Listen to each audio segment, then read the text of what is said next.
Assalamualaikum warahmatullahi wabarakatuh. Nama saya Zarobi Maulana Putra, NIM 185100239 dari kelas Teosofi D. Pada kesempatan kali ini saya akan membahas tentang bagaimana sudut pandang teologi dan tasawuf terkait dengan virus corona. Virus corona dapat dikatakan sebagai bencana, di mana jika kita lihat fakta yang terjadi sekarang sebagai dampak dari pandemi virus corona ini, banyak korban yang meninggal dunia, ekonomi memburuk, krisis pangan, serta krisis sosial. Dari sudut pandang teologi perspektif Al-Quran, bencana dapat terwakili dengan istilah bala, yang secara bahasa dapat berarti jelas, ujian, rusak. Istilah ini jika dikaitkan dengan pandemi virus corona merupakan bentuk ujian Tuhan yang sengaja diberikan Tuhan untuk menguji manusia agar tampak jelas keimanannya. Ayat yang membahas tentang bala ini termaktub dalam surah Al-Baqarah ayat 155 yang berbunyi Bismillahirrahmanirrahim wa lanabluwannakum bisyai'in minal khaufi wal ju'i wa naqsin minal amwali wal anfusi wath thamarat wa basyiris shabirin.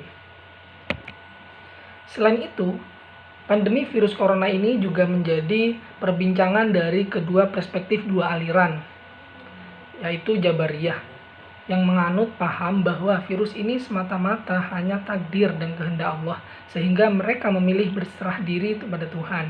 Kemudian paham Qadariyah menganut bahwa manusia dapat menentukan sendiri nasibnya, sehingga perlu upaya dari manusia dalam menghadapi pandemi virus corona ini.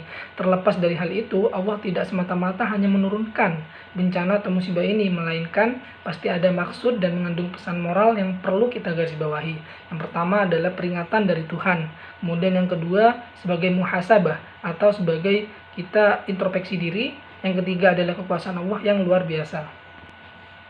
Selanjutnya dari sudut pandang tasawuf, saya mengambil dari hakikat tasawuf itu sendiri dibagi menjadi tiga.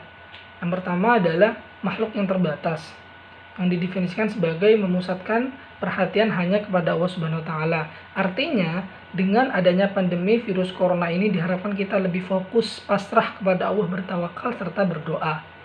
Kemudian yang kedua, manusia adalah makhluk harus berjuang. Maka tasawuf didefinisikan sebagai upaya memperindah diri dengan akhlak. Sebagaimana kita ketahui bahwa virus ini sebagai ulah dari tangan manusia, jadi seharusnya manusia sadar dengan apa yang diperbuat dan melakukan introspeksi untuk memperbaiki akhlaknya. Kemudian yang ketiga adalah manusia sebagai makhluk yang bertuhan, didefinisikan sebagai kesadaran fitrah atau jiwa yang menghubungkan manusia dengan Tuhan. Dalam hal ini, kejadian musibah yang besar ini harus kita yakini bahwa datangnya semata-mata kehendak Allah Subhanahu wa Ta'ala. Selain itu, dengan adanya musibah wabah corona ini merupakan kesempatan untuk merealisasikan konsep dan macam-macam makomat tasawuf. Sebagai contoh pertama adalah taubah. Hal ini menyadarkan kita untuk selalu bertaubat kepada Allah Subhanahu wa Ta'ala. Kemudian yang kedua ada istiqomah, selanjutnya wara', zuhud, hingga pada tingkatan ma'rifat. Mungkin itu saja yang dapat saya sampaikan. Kurang lebihnya saya mohon maaf. Assalamualaikum warahmatullahi wabarakatuh.